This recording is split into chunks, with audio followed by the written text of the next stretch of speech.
और यह संदेश दिया गया है, तुम धर्म पूछ कर मारोगे, हम घर में घुस कर मारेंगे, हम चुन चुन कर मारेंगे। आतंकवादी हमले का मामला हो, चाहे वो पुलवामा का मामला हो, चाहे वो पहलगाम का मामला हो, सभी को इस सिंदूर ऑपरेशन से जवाब दिया गया। नमस्कार, मैं हूं आफरीन और आप देख रहे हैं द इंडियन टाइम। देखिए, इस वक्त मेरी मौजूदगी है पटना भाजपा कार्यालय में और हमारे साथ मौजूद है प्रभात माला का। जो सिंदूर ऑपरेशन आप लोगों ने नाम रखा, क्या थिंकिंग थी इसके पीछे? देखिए, 24 अप्रैल को आतंकवादियों के द्वारा भारत की माताओं, भारत की बहनों का सिंदूर पोंछा था। उन आतंकवादियों ने उस सिंदूर पोंछने का जवाब आज 7 मई को उस सिंदूर ऑपरेशन के माध्यम से पाकिस्तान के 9 आतंकवादी संगठन के स्थलों को निस्तनाबूद करके किया गया है। इस सिंदूर ऑपरेशन से चाहे वो मुंबई आतंकवादी हमले का मामला हो, चाहे वो संसद आतंकवादी हमले का मामला हो, चाहे वो पुलवामा का मामला हो, चाहे वो पहलगाम का मामला हो, सभी को इस सिंदूर ऑपरेशन से जवाब दिया गया।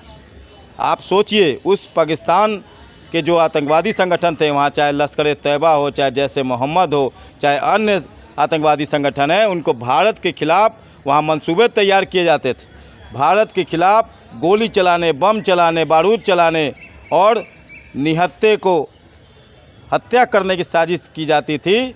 उस आतंकवादी सैन्य ठिकाने को भारत के द्वारा, भारतीय सेना के द्वारा निस्तनाबूद किया गया है और यह संदेश दिया गया है, तुम धर्म पूछ कर मारोगे, हम घर में घुस कर मारेंगे, हम चुन चुन कर मारेंगे। चुन चुन के तो मारा गया है निश्चित तौर पर, घर में घुस करके। यह अभी तो ट्रेलर है, पिक्चर अभी बाकी है। अभी तो पाकिस्तान पानी के लिए तरस रहा है। उनको आयात निर्यात बंद हुआ है, उनको आने जाही की आवाजाही बंद हुई है।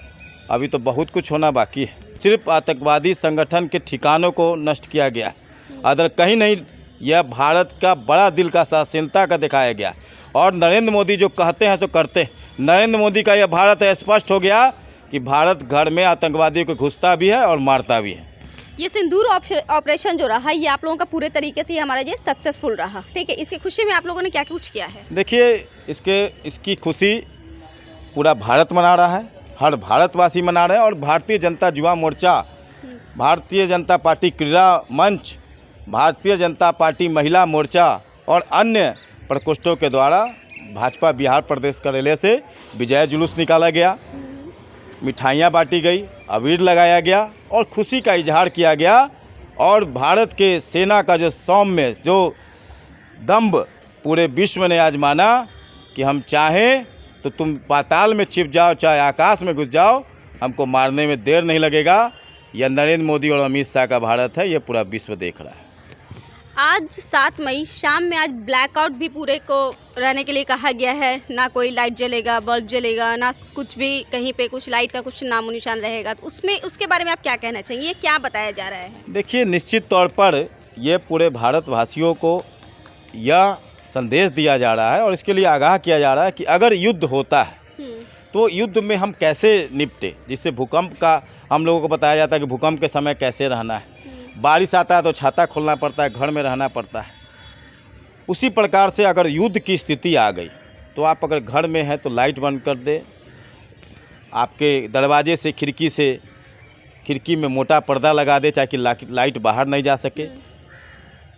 शहर में बिजली बाधित कर दी जाती है ताकि आतंकवादी का जो सेंटर हो, जो पॉइंट हो, उस लाइट पर जाकर ना टिक सके और कोई बड़ी घटना नहीं घट सके। तो एक एहतियातन यह ब्लैकआउट पूरे देश में आज है और एक तरह से भारतवासियों के मनोबल ऊंचा करने का भी यह संदेश है कि हम युद्ध के लिए तैयार हैं, तुम लड़ सको तो लड़ो। भारत का जितनी सैन्य संगठन है वो पाकिस्तान से कहीं ज़्यादा है। भारत का जितना रक्षा बजट है वो पाकिस्तान से 8-10 गुना ज़्यादा है। भारत की जितना सेना है पाकिस्तान से 4-5 गुना ज़्यादा है। भारत के जितने मिसाइल हैं वो पाकिस्तान उसके सामने टिकेगा नहीं। तो यह सब पूरा भारतवासियों के मनोबल बढ़ाने के लिए और पाकिस्तान को कटोरा लेके भीख मंगवाने के लिए आज ये ब्लैकआउट का संदेश दिया जा रहा है। चलिए, बहुत बहुत शुक्रिया आपका। तो आपने सुना कि इन्होंने सिंदूर ऑपरेशन को लेकर के भी क्या कुछ कहा है और ऐसे में आपकी क्या प्रतिक्रिया आप हमें ज़रूर बताइएगा। और इस वीडियोस में भी आप देख सकते हैं कि बीजेपी प्रकोष्ठ के द्वारा यहाँ पे खुशियाँ किस तरीके से मनाई गई हैं।